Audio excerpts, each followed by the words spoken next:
অন্তর্বর্তী সরকারের ভেতরে অদৃশ্য কিচেন ক্যাবিনেট গুরুত্বপূর্ণ সিদ্ধান্ত থেকে দূরে রাখা এবং রহস্যময় বিদেশি স্নাইপার ইস্যুতে বিস্ফোরক মন্তব্য করেছেন সাবেক স্বরাষ্ট্রমন্ত্রী ও অবসরপ্রাপ্ত সেনা কর্মকর্তা এম সাখাওয়াত হোসেন। একটি টেলিভিশন সাক্ষাৎকারে তিনি দাবি করেন, উপদেষ্টা পরিষদের ভেতরে প্রভাবশালী একটি অনানুষ্ঠানিক গোষ্ঠী ছিল, যেখানে তাকে রাখা হয়নি এবং দেশের সংকটময় সময়ে গুরুত্বপূর্ণ আলোচনায় তাকে ডাকা হতো না। তিনি সরাসরি অভিযোগ করে বলেন, প্রধান উপদেষ্টা ড মোহাম্মদ ইউনূসের নেতৃত্বাধীন পরিষদের ভেতরে একটি কিচেন ক্যাবিনেট সক্রিয় ছিল।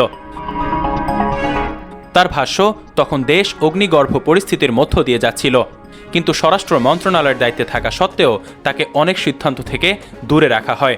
তার ধারণা, ওই গোষ্ঠীর সঙ্গে মতের অমিল থাকায় তাকে ইচ্ছাকৃতভাবে সরিয়ে রাখা হয়েছিল।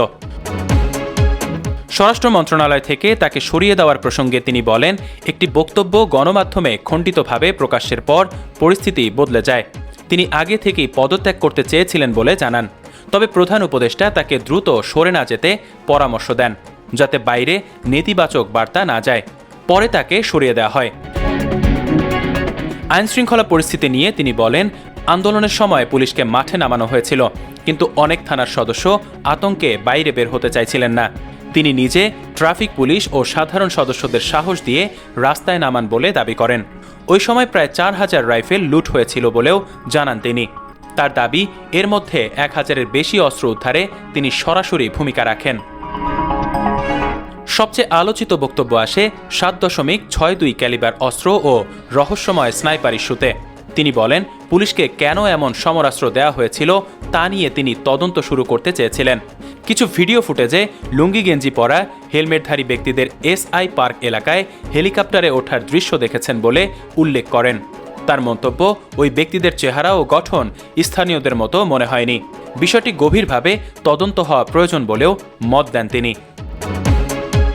নির্বাচন প্রসঙ্গে এম সাখাওয়াত হোসেন বলেন, নির্বাচন মোটামুটি ভালো হয়েছে, তবে পৃথিবীর কোনো নির্বাচনই শতভাগ নিখুঁত হয় না।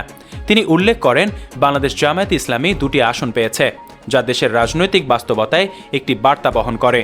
বিদেশি প্রভাবের প্রসঙ্গে তিনি বলেন, সরাসরি রাজনৈতিক সিদ্ধান্তে চাপ না থাকলেও কিছু ক্ষেত্রে বড় দেশগুলোর প্রভাব ছিল, বিশেষ করে বাণিজ্য ও অর্থনৈতিক আলোচনায়। পররাষ্ট্রনীতিতে দৃশ্যমান চাপ না থাকলেও চুক্তি সংক্রান্ত অনেক বিষয় প্রকাশ্যে আসে না বলে মন্তব্য করেন তিনি। তার ভাষ্য, কিছু চুক্তি পিপিএ ও বিনিয়োগ সংক্রান্ত দপ্তরের মাধ্যমে নন ডিসক্লোজার চুক্তির আওতায় সম্পন্ন হয়। সাক্ষাৎকারে তিনি অন্তর্বর্তী সরকারের অভ্যন্তরীণ কৌশল, পুলিশের পুনর্গঠন, অস্ত্র লুটের ঘটনা এবং বিদেশি সংশ্লিষ্টতার সম্ভাবনা নিয়ে একাধিক প্রশ্ন তোলেন। তার এসব বক্তব্য রাজনৈতিক অঙ্গনে নতুন করে আলোচনা তৈরি করেছে। ডেস্ক নিউজ, অগ্রযাত্রা প্রতিদিন। অগ্রযাত্রা প্রতিদিন, নির্ভীক প্রত্যয়ে উজ্জীবিত।